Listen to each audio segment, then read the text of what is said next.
প্রিয় শিক্ষার্থী, শুভ সন্ধ্যা। আজকের বিষয়বস্তু 11 থেকে 20তম গ্রেডের যে বাংলার টপিকস নিয়ে আলোচনা করব আমরা। এই কম্পিটিশনের যুগে বাংলা কম্পিটিশন খুবই গুরুত্বপূর্ণ, কারণ বাংলা আমাদের মাতৃভাষা। মনে হয় যে বিষয়টা অনেক সহজ, কিন্তু বাস্তবে বাংলা গ্রামারটা খুবই কঠিন। যেমন আমরা সন্ধি বিচ্ছেদে যেতে পারি, যেমন সন্ধি বিচ্ছেদ যখন আমরা করতে চাই, আর একটা জিনিস আমাদের মনে রাখতে হবে, 11 থেকে 20তম গ্রেডের পরীক্ষাগুলো 80% পরীক্ষা হয় লিখিত আকারে।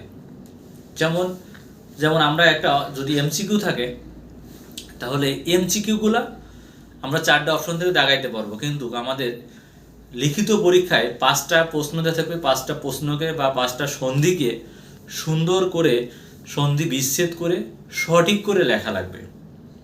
এরপর আমরা চলে আসি কোথায়, যেমন আমরা সমাসটাকে কী করতে হবে, সমাসের ব্যাস বাক্য করতে হবে এবং কোনটা কোন সমাস এটাকে আমাদের লিপিবদ্ধ করতে হবে।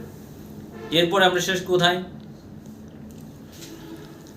এক কথায় প্রকাশ ডিরেক্ট। আপনি প্রতিটা প্রশ্ন দেওয়া থাকবে, সেই প্রতিটার অ্যান্সার সঠিক করে লিখতে হবে, তাহলে আপনি পূর্ণাঙ্গ নম্বর সংগ্রহ করতে পারবেন।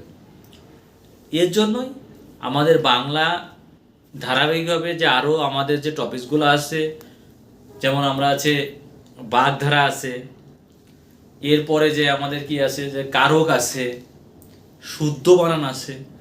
শুদ্ধ বানানটা খুবই গুরুত্বপূর্ণ, কারণ শুদ্ধ করে যদি আপনি লেখেন তাহলে ফুল মার্ক পাবেন, যদি আপনি অশুদ্ধ করে লেখেন তাহলে সেটাকে আমাদের 0 বলে গণ্য হবে। তাই 11 থেকে 20তম গ্রেডের পরীক্ষাগুলোতে অবশ্যই গ্রামাটিক্যাল আপনার অপশন দেখার কোনো সুযোগ নেই। লিখিত পরীক্ষায় আপনি পারলে হিরো আর না পারলে 0। তো প্রিয় শিক্ষার্থী, আজকের ভিডিও এ পর্যন্তই।